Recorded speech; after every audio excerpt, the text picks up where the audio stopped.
Wilder Show podcast. I'm Scott. That's Lauren. Hello. Hello, Lauren. How are you today? I'm well. How are you? Okay? Oh, okay. I'm okay. So Instagram, you can find us on Instagram. If you go there, you will search Wilder Show Pod. And then you'll like it and follow it and share. We appreciate that. If you want to send us email, just email to podcast@wildershow.com. Podcast@wildershow.com. The Wilder Show podcast drops Tuesdays and Fridays, 6 a.m. Central Time or before on Spotify, Apple Podcast, iHeart, Amazon, YouTube, or wherever you get your podcasts. So please like, rate, follow, subscribe, and share. Tuesday was always one of my least favorite days. In fact, as I rank the days 1 through 7, it's in my upcoming book, I'm ranking things. I can't wait. Tuesday is number 7 out of 7. That's not good. Okay. Your favorite day of the week, and then the next favorite, the next. Monday is not my least favorite. Tuesday is my least favorite. Why? Monday, you kind of have an excuse of not getting something done. Wednesday, you have the whole middle of the week. Thursday is sort of Friday Eve. It has that sort of fun, anticipatory feel. Friday is obviously Friday. Saturday's good. Sunday has its own goodness. But Tuesday, and also all my labs in college were always on Tuesdays. And that stuck with you? Ugh. So for me, I believe that in our own way, this podcast is, well, making Tuesdays great again. I like it. So I like it very you were much. going to say. Had I taken anything in college that required a lab, which I did not, I probably would have hated Tuesdays for the same reason. I do remember Tuesday and Thursday classes being longer than Monday, Wednesday, and Friday in most cases. So yeah, but it didn't stick with me like that. I've never really ranked the days. Oh, I've ranked the days. I've ranked the months. How about the hours? I've ranked the hours of a day.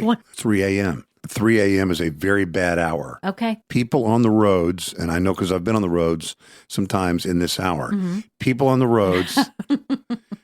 People on the roads in the 3 o'clock hour. It's too late that they're not still out, and it's too early that they're out already. These are people that are out doing stuff at night, like bad stuff. Okay. Like driving around and, I'm with you. Doing some things. And so 3 a.m., to answer your question. I've also ranked the months of the year. I've also ranked the decades of your life. I can tell you. You have a lot of time on your hands, possible don't you? Decades. I could give you some stuff to do. Trump and Putin are meeting as this podcast is dropping. Happening in Alaska, in Anchorage. Putin meeting Trump on American soil. Bunch of Alaskans are not happy about that. Yeah. How can we have him come here? I don't want him here. And everything we know about him, and he's still coming here. He's not welcome here. And then they had some bad things to say about Putin, too. Okay, earlier in the week, the president was downplaying expectations, It's just a listening meeting, he said. Yeah. And then just yesterday, sort of ramped up expectations. I do think he has some things in his bag of tricks, the president does, that could help. Some carrots and some sticks that I think. Remember the thing about the rare earth minerals? I do. Okay. So Trump goes to Ukraine and says, you still want us to provide you with weaponry? Okay, we'll provide you with weaponry, but we want a deal where we will participate in your rare earth minerals and the profit of those rare earth minerals. And they say, okay, It turns out rare earth minerals and the profiting of them is also important to Russia. Right. So now Trump has perhaps in his little bag of tricks, hey, you need rare earth minerals. Something he could offer. We got them right here. I have rights to them. I have rights to them because I cut this deal with Ukraine. So I have all these little things that seem like they're not sort of attached, but they can be as carrots, and they can be, also as sticks. Tariffs, good example. Sticks. Tariffs in the past were used primarily to generate funds for a country.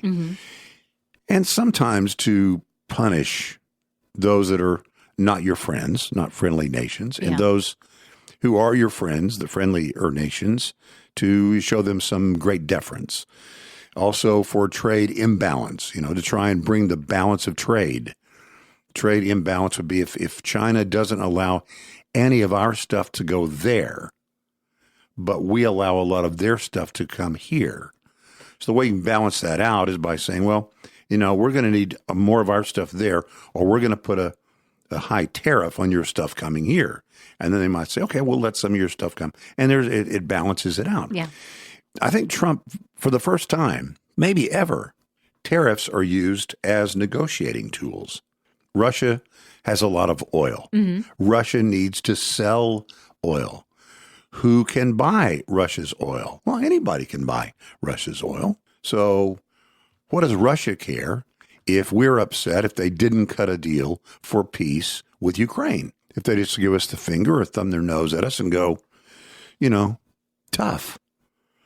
Well, we can go to those countries that buy that Russian oil and say to those countries, anything you want in the United States has an 80% tariff. Because you bought oil from... Oh, gotcha. So you put pressure on the customer of that oil from Russia. And so you can go to Russia and say, we want peace. We think you want peace. Tens of thousands of your people are dying now. It turns out that actually some of the people dying are North Koreans. North Korea is providing some of the soldiers, basically human fodder, just cannon fodder. So you want the war to end. We want the war to end. And if you don't agree to that, we're going to have to place a very high tariff on the people that you want to do business with. If you want so-and-so country to buy your oil, we're going to do everything we can to make sure that doesn't happen. And they'll just buy the oil from somebody else. They'll buy from India. They'll buy from the United States. We'll cut special deals with our friends, and we will punish our enemies by imposing tariffs on the customers of our enemies if our enemies don't do what we want them to do. So I think it's a very interesting thing that you have these things that you would think really have nothing to do with each other. Yeah. Trump trying to get the rare earth mineral deal done. And people going, what are we doing now? It's like selling protection, like we're a protection racket. We'll provide you some stuff if you'll let us participate in your bakery business, or you've got a nice bakery here, ma'am. It'd be pretty tough if someone were to firebomb it. We know the police can do a lot for you, but we have some neighborhood guys that a little extra layer of protection.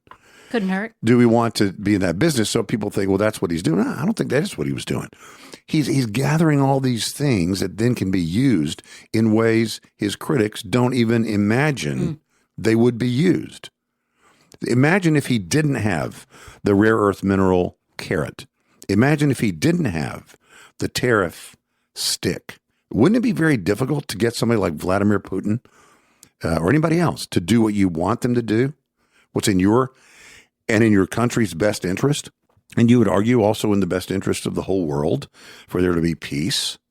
So I think, and I'm not saying he's, if things don't make sense, it's just that you don't understand what a genius he is. I'm not talking about that because I don't believe that. I do believe, though, there are some things that I do believe that the president has. You remember I was telling you the story about he was doing the press conference and he was saying, I'm going to be able to tell within 2 minutes if there's a chance. If we'll have a deal. If we have a deal, or I'll know within 2 minutes if we're not going to have a deal. And some reporter, sir, how will you know? And he looked like, because this is what I do. I mean, I know how to make deals. I know. See, that is the deal maker part that I think makes it really interesting. You may disagree with him on 1,000 things. I mean, I disagree with him on a bunch of things. But he has that ability to grab these other things that seem to be, it's like he just puts these things, these valuable things in this bag, and then he goes over and says, you know what? I think those guys would really appreciate this. How about this? We do this, you do this, we'll throw this in. And we got this, by the way, from them. So you're going to get the rare earth participation from Ukraine. Yeah. Went to Europe when Ukraine wanted more weapons. Trump said, okay, we're going to send the weapons, but Europe, you're going to pay for them. So Europe pays us for the weapons that we send to Ukraine. So we stay in on it, but we're not just dumping millions of dollars in weapons. We're being paid for the weapons. Yeah. We have the weapons. We provide the weapons, but we're paid for the weapons as opposed to just being the policeman for the whole world. He has a very specific set of skills. It's true. I kind of want to say it with a little bit of an Irish accent, that's right. But that's you know true. what I'm talking about. So, I mean, Trump could say as part of the a carrot and stick, let's end the war. We won't punish the people who want to buy your oil. It's very much that old saying, behavior taxed decreases, behavior subsidized increases. Or as we quoted that Texas GOP House member a couple of weeks ago, he said the cost of noncompliance will increase until compliance is gained. Speaking of that, the Texas legislature, there is news, breaking news, Gavin Newsom wants to be president. Not so breaking news. Golly, that guy. So Gavin Newsom has a press conference yesterday, and he announces he wants a special election in November of this year to seek permission from the electorate in California to change their constitution. Let me explain a little bit about it. If they want to do what Texas is doing, that's what they're saying they want to do. They're going to do what Texas, they're going to redraw their districts. They have two constitutional amendments, they're state constitutional amendments, that say they can only do this once every 10 years and happens right after the census. So that's in their constitution. They want to do it differently.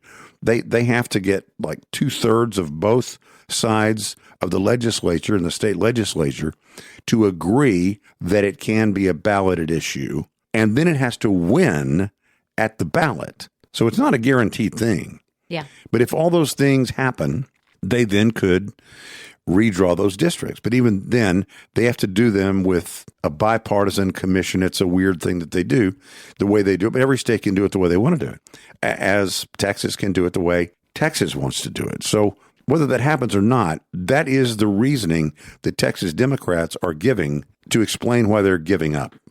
Their vacay is over, and they're going to come home from Illinois or wherever they were, up in there hiding, and they're going to come back to Texas, and they're going to take their defeat. They were in Massachusetts, weren't they? They were in Massachusetts, but they're also in Illinois. Were they? Yeah. Okay.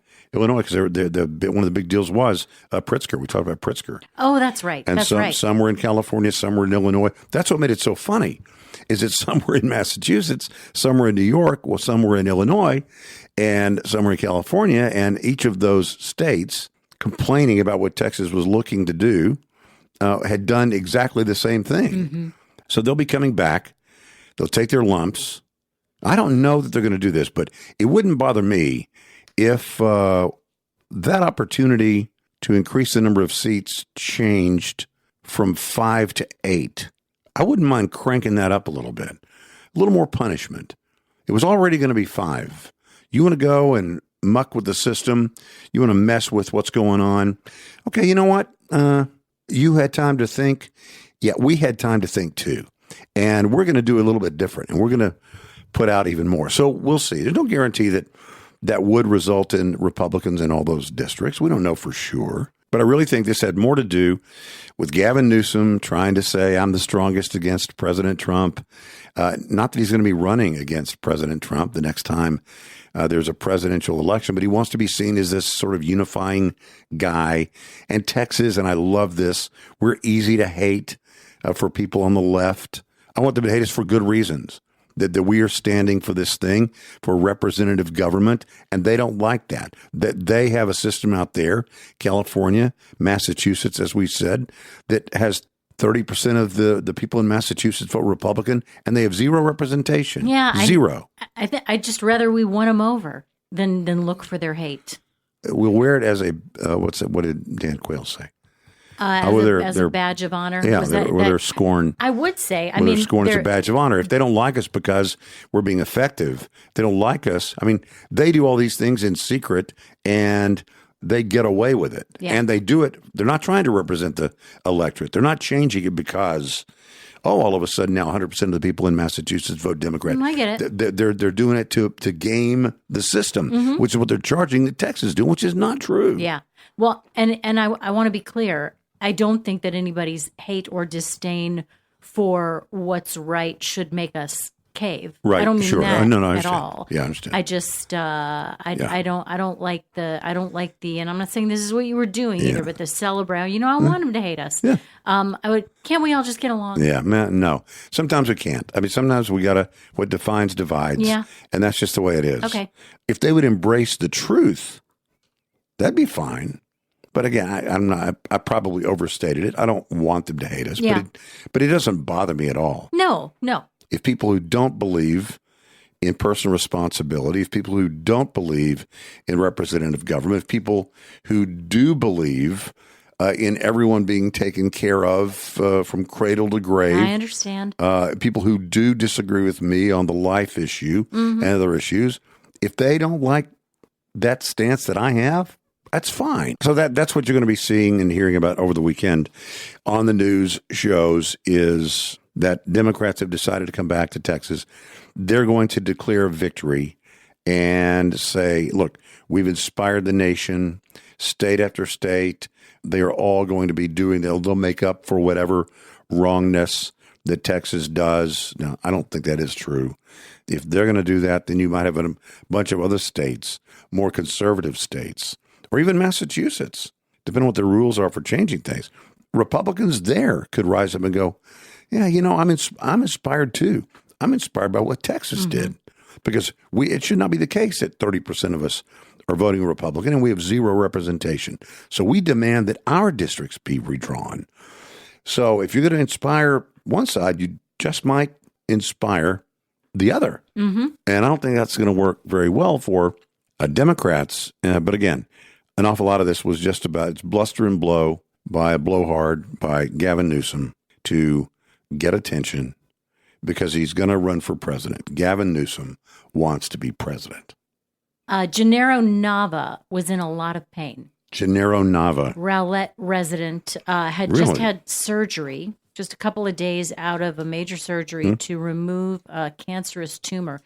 He wasn't recovering as well as they had expected him to, so his doctor ordered another x-ray, and it showed why he was in so much pain. He was in so much pain because the surgical team had left a nearly 10-inch long surgical instrument inside of his body. Good Lord. Now, as you can imagine, there are all sorts of protocols in place to keep things like this from happening.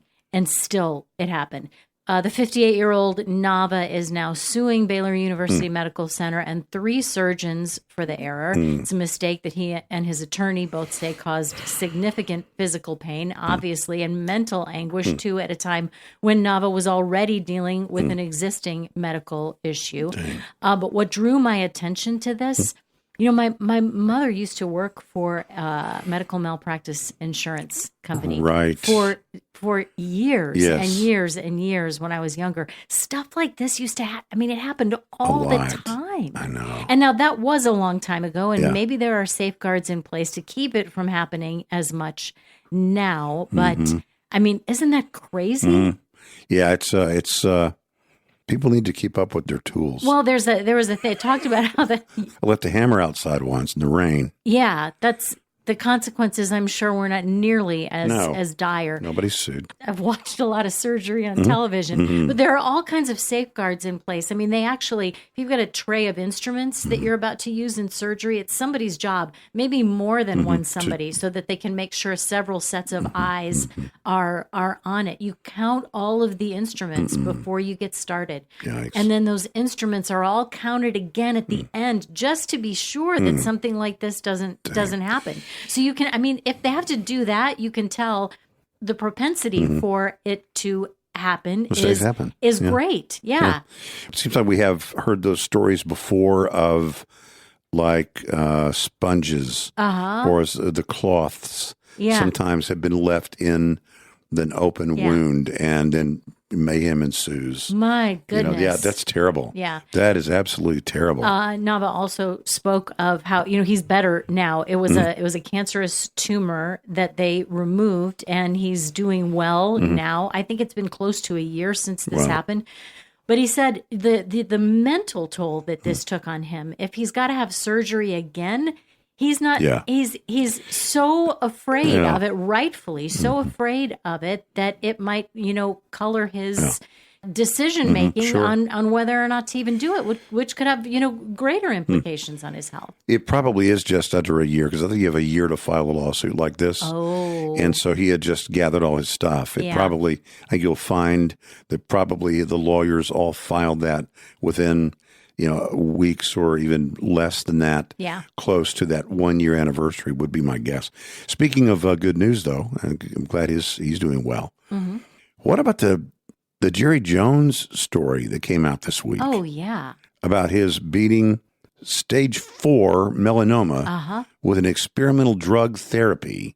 And he was diagnosed with it in 2010. So 15 years ago. 15 years later. So for 10 years, he fought it and he beat it thanks to this miracle drug. I just, cancer has affected both of our families. Mm-hmm. And I hate all things around that topic, except when there is something that is good news, it is awfully nice to be able to celebrate it. Yeah, because we can't always do that. That's right. But man, that's I'd love to know a lot more. Good for Mr. Jones and whole family. That's something. It's also something that never got out. Isn't that odd? That the president or the owner of the Dallas Cowboys, the world's most valuable franchise, period. More than the soccer boys, more than the whatever. I mean, the Yankees, the world's most valuable franchise. And yet there was this secret. Very carefully guarded secret, that was kept for a long time. It's kind of encouraging in some ways that things can still be kept secret. That's awfully encouraging, I think. Anyway, so congratulations to Jerry Jones and his family, and very, very pleased to hear a good news story about cancer. Oh, it is time for Scattershoot. Let's go.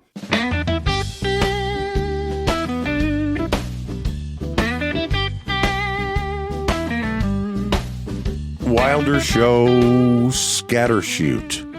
I know what you're going to talk about first, Lauren. I really thought it should be in the news portion. I know. Of the I know. And let me just say, before we get into this, I have learned, I'm going to break the fourth wall here and turn especially to guys. Ready?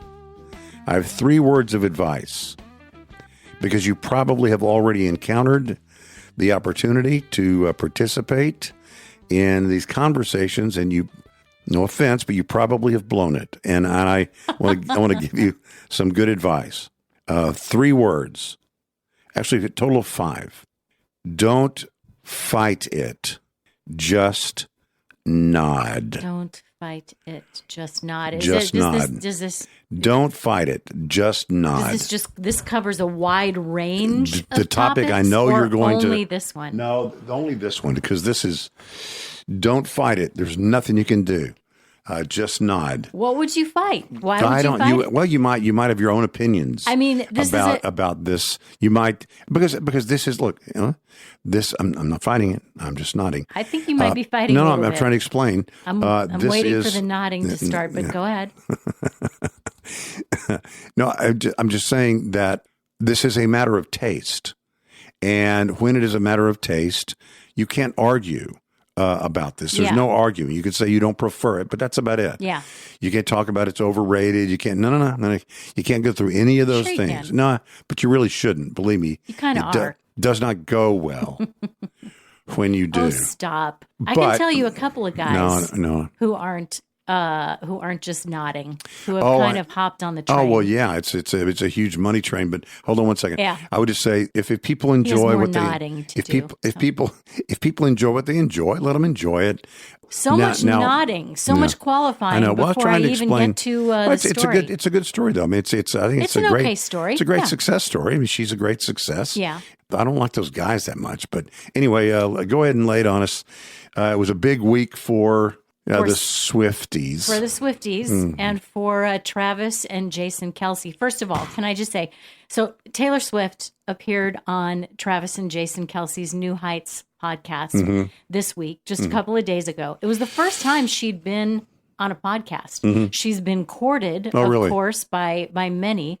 This was the first one that she'd been on by early yesterday, more than 9.26 million people had watched the episode. And the whole, it's not just that she was going to be on, but they had teased that she was going to reveal something about her new album, her 12th studio album, which we now know will be released on October 3rd. I feel a little bit Go ahead. I'm nodding. I'm nodding. Even I know. Go ahead. The nodding has now started. I'm going to pretend you're reading that and you don't know it by heart. Her 12th studio album released on October 3rd, The Life of a Showgirl. And they talked a lot about her relationship with Travis Kelce. They've been together for a little more than a year now. I guess that is the most downloads of one of their episodes. Well, I'm sure, of course. 9.26 million, and like I said, I'm sure it's way up above that by now. Previously, the most listened to or the most watched guest in the show history was Kylie Kelce. Jason Kelce's wife, she was like at 8.5 million views of the podcast. This is one thing that I did think was kind of cute, though. So it went on for like 2 hours. I have not listened to it or watched. That's kind of a when podcasts first started, it was all listen. You listen. Yeah, now, little TV shows. Now they all, now you don't have to watch, but you might miss something if you don't watch. I don't have time for all of that. I still predominantly just listen. Yeah. So anyway, she talked about Taylor Swift talked about her first date with Travis Kelce. Okay.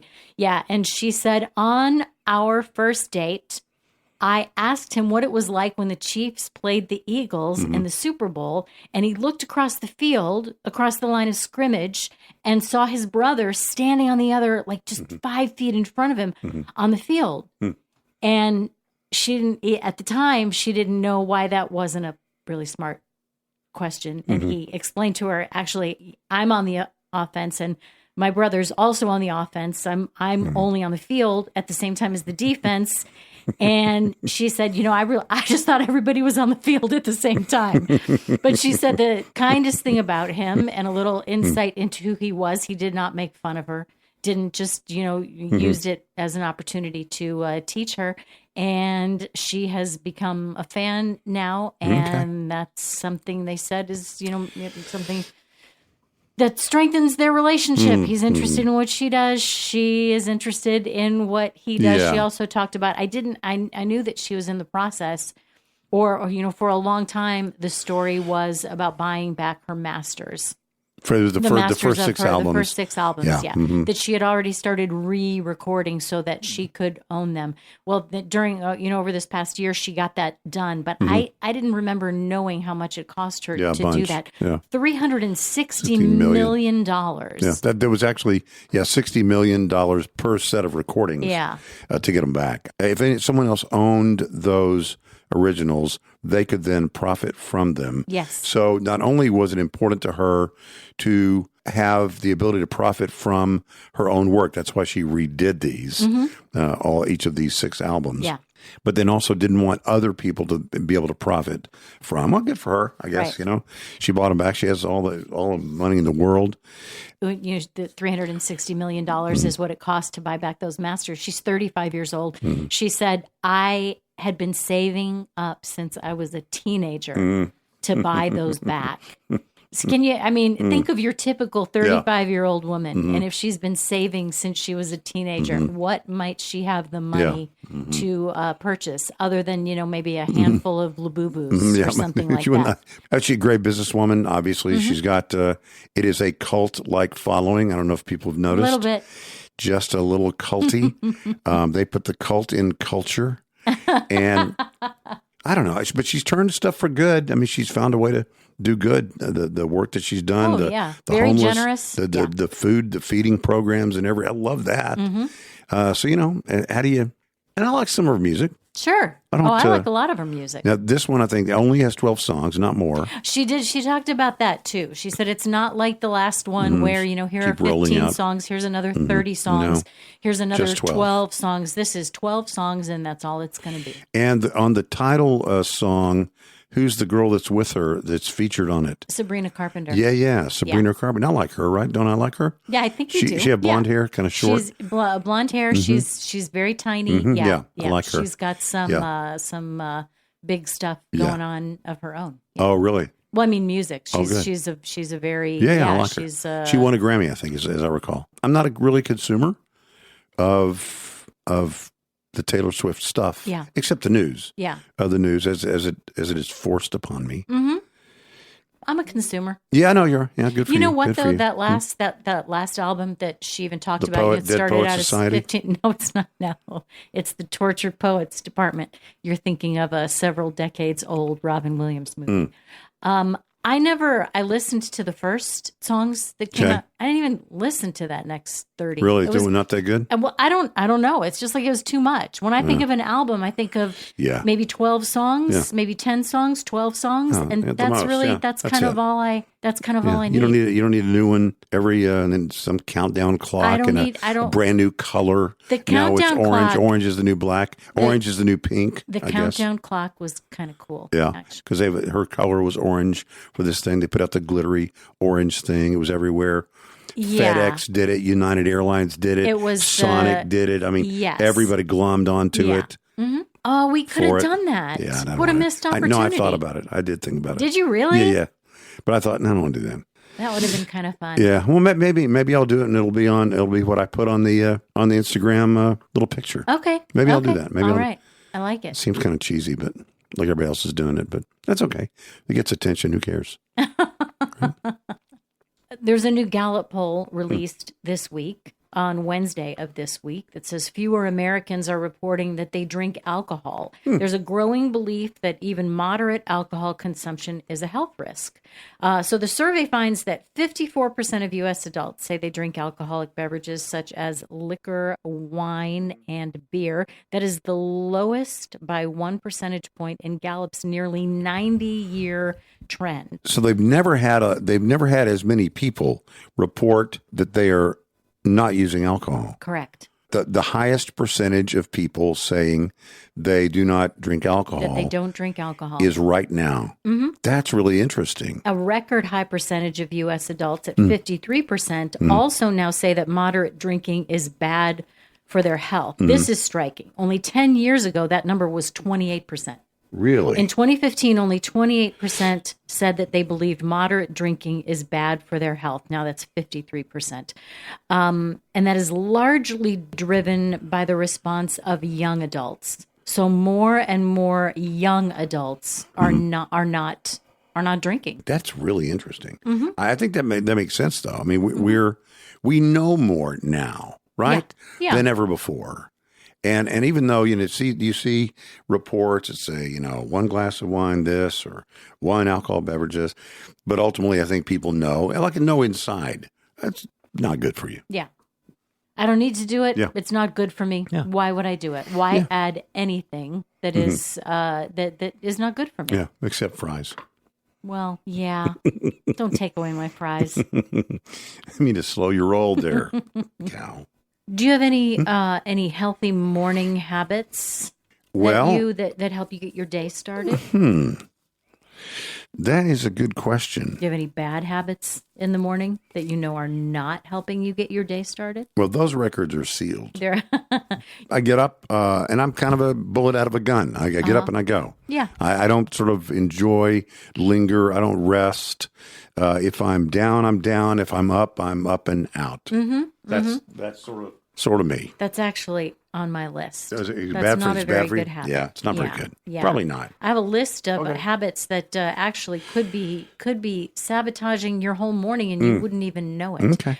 Do you drink any water before you drink your coffee? Mm-hmm. Well, I'm not a huge coffee drinker. So yeah, but you drink coffee. I do, but probably not. Although sometimes I may take some pills with water. Well, that's before good. I drink coffee. Yeah, most of us wake up kind of dehydrated anyway, and your coffee just dehydrates you even further. So if you could, toss back a couple of glasses of water before you have your first coffee, that could be really good for you. Okay. You skip breakfast? Do you eat breakfast every day? I do not eat breakfast every day. I do eat breakfast every Sunday, and That's not enough. That's not enough. I eat a pretty decent breakfast on Sunday. The rest of the time, you do eat breakfast sometimes. Sometimes I do. Sometimes I do. I grab a little yeah. something, but sometimes I have like a quesadilla or a piece of pizza for breakfast, which I know you're not supposed to do. I have seen you do that. I know, but I'm just saying, if you're really hungry, you got to eat something. Well, there's something about waking up really early too. I had a boss once many years ago met me in the hallway at 9:00 in the morning and was telling me about some event. And he was standing close enough to me that he could I guess he could smell my breath a little bit. And he said, "Are you eating Doritos at 9:00 in the morning?" At a much different diet back then. Right. And I said, "Yeah, but I had a waffle at 4:30." Yeah, I mean, we were up at 3:00. Yeah, this is salty snack. Yeah, it's at 9:00 in the morning is our lunchtime. Yeah, I don't recommend Doritos at 9:00 though, or really any time during the day anymore. How long do you wait before you check your phone? We'll have to roll over. Yeah. So no, it's not the first thing. First thing I do is roll over and grab my glasses. Yeah. And then I check my phone. No, I do check my phone, and I might check, for example, make sure I didn't miss any texts overnight or whatever, because I set it on Do Not Disturb. Yeah. And then maybe check some email just real quick, and then set it down on the charger and go get in the shower. Yeah. See, the problem is that doesn't sound too bad. If you check your email or you check your text messages, unless you're expecting something, bad news, that might not necessarily be terrible. But the problem is if you start your doom scrolling right away. Oh, you mean like going through all the social media stuff? Yeah. No. Yeah. Well, they say to wait at least 5 or 10 minutes before you do that, because you don't want your body to associate the waking up with that anxiety and stress. You want a few minutes at least, maybe even step outside, get a little sunlight on your face, take a few deep breaths before you start the anxiety. People are obsessed with their phones. Yeah. I mean, their phone is like their best friend, they think. And it's like, it's the last contact you have at night. Sometimes it is. It's the first contact you have in the morning. Yeah. It's just a little bit off and odd. I could do better about that. I think we all should sort of seek to be different from that. You kind of already answered this one when you said you start your day like a bullet out of a gun. Yeah. Do you start your day in a rush? Well, not in a rush. Like I don't feel rushed, but I don't lollygag. Yeah. I don't go, well, I'm not at a 2, and then 5 minutes later I'm up to a 3, then have a couple of sips of coffee. You wake up at a 9. Isn't that what you said before? I wake up at an 8, and by the time I'm out of the shower, I'm at a 10. Yeah. And you stay there all day long until you're done. Well, it can be hard on your body every day. Yeah, it's not to good. wake up and I don't like it. and immediately plunge into that kind of stress. Do you hit the snooze button? I've learned a lesson about that. I don't like to. Yes, I have done it before, but when I really have to be up early, and I do, I have a 7-minute thing. Yeah, I have a silent sort of vibrating one, and then 7 minutes later, it becomes a noise. Okay, and really, once you hear the noise, you can't negotiate it then. Well, yeah, you have to say, I set this when I was lucid, and now I'm just going to get up. And so, for the most part, it's not a problem. Usually I wake up before the alarm. The question is, do you end up going back to sleep? Yeah. Yeah, I use a snooze, but rarely. I don't think it's a good idea. It can make you're right. It can make you feel like you're sneaking in a little extra sleep. Right. But really what that is doing is cutting into what could be your restorative sleep. You know about restorative sleep. I sure do. And that's not good for you. The restorative sleep is the kind that you need. And if you take even 7 or 8 minutes off of that for that snooze, it's not good for your body. Can I tell you what hitting the snooze reminds me of? What? When people set their clocks ahead so they won't be late. It's like, I set my clock ahead 7 minutes. That way when I look at it, it's like, but don't you remember that you set it ahead? You're kind of playing a game with yourself. So how about this?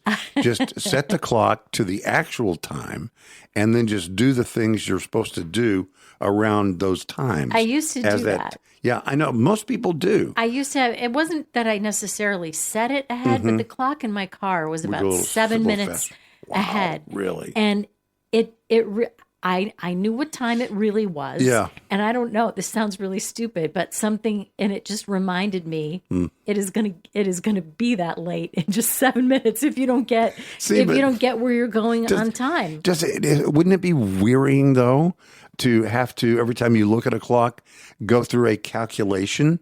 It's like it has to go through a translation of, oh, this says this, but it's not this. It's this -7, but I do it. It's like, well, just make it, if it's just the time, then you can, see, oh, that's the time. And then you're either late or you're not. It seemed to work for me at the well, time. I don't do works. that. I don't do that now. Yeah. But it seemed to work for me at the time. The last one is that it can be a problem if you're not getting morning sunlight. It's like 4:00 in the afternoon. I've not been outside even once yet. Yeah. So I think I need to work on this one. Yeah. I like the mornings anyway. But morning is my favorite time of day. Yeah. I have ranked the times of day. That's right. That's right. But I love mornings. I love sun in the morning. As the sun's coming up, before it comes up, and when it just gets over the horizon. I love that time of day. When it's cool, even in the summer, if it can be a little bit cool. So being out, and I've done that before at work. I'll go out in the morning just to, I sit outside and get a little, not get a suntan, but I mean, to enjoy, to soak it up. Yes. Also, there's a whole thing we haven't talked about ever about grounding and earthing. Oh, yeah. That we'll have to get to at some point. Yeah, that is kind of interesting. It is a very interesting thing. If you know what grounding is, it's one of those things where you either don't know at all what it is or you know completely what I'm talking about. Yeah. I think it's a fascinating thing. Yeah, you're going to have to tell me more about what that means. I derailed you there. I'm sorry. No, it's just getting sunlight in the morning can really help brighten your mood and improve your focus for the rest of the day.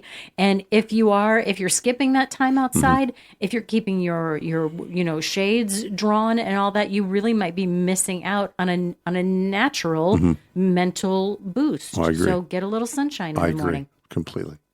Okay, so that is the Wilder Show podcast. Thanks for being here. Instagram, you can find us, and you know what I'm gonna do that thing maybe the Swift thing. Oh yeah. Okay. Instagram, search Wilder Show Pod.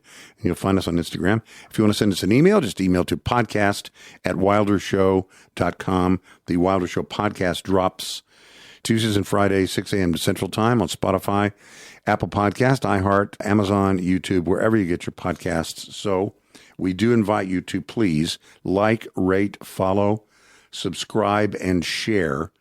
And Lauren, thank you. You bet. And we'll see you next time. Dum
do do